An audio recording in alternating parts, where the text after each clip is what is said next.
Les 1001 nuits, traduit par Antoine Galland, tome 1er. Nuit 112. Il est plus à propos, madame, poursuivit-il, que vous ayez la bonté de m'enseigner votre demeure. J'aurai l'honneur de vous aller voir chez vous. La dame y consentit. Il est, dit-elle, vendredi après-midi. Venez ce jour-là, après la prière du midi. Je demeure dans la rue de la Dévotion. Vous n'avez qu'à demander la maison d'Abou Chama, surnommé Berkou, autrefois chef des émirs. Vous me trouverez là. À ces mots, nous nous séparâmes et je passai le lendemain dans une grande impatience.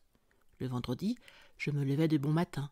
Je pris le plus bel habit que j'eusse, avec une bourse où je mis 50 pièces d'or, et, monté sur un âne que j'avais retenu dès le jour précédent, je partis accompagné de l'homme qui me l'avait loué.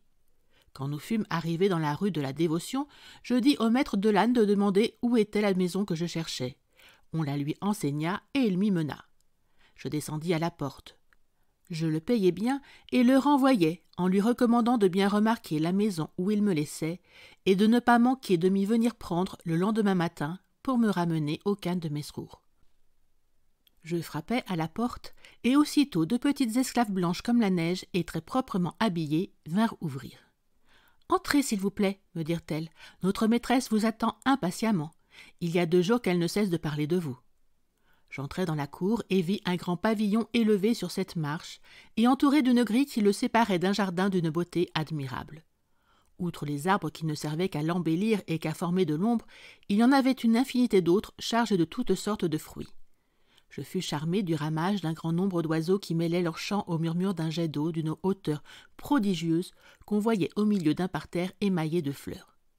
D'ailleurs, ce jet d'eau était très agréable à voir. 4 gros dragons dorés paraissaient aux angles du bassin qui était en carré, et ces dragons jetaient de l'eau en abondance, mais de l'eau plus claire que le cristal de roche. Ce lieu plein de délices me donna une haute idée de la conquête que j'avais faite. Les 2 petites esclaves me firent entrer dans un salon magnifiquement meublé, et pendant que l'une courut avertir sa maîtresse de mon arrivée, l'autre demeura avec moi et me fit remarquer toutes les beautés du salon. En achevant ces derniers mots, Scheherazade cessa de parler, à cause qu'elle vit paraître le jour. Schahriar se leva fort curieux d'apprendre ce que ferait le jeune homme de Bagdad dans le salon de la dame du Caire.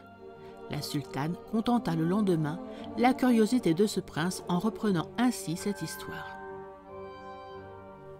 Merci d'avoir écouté cette vidéo.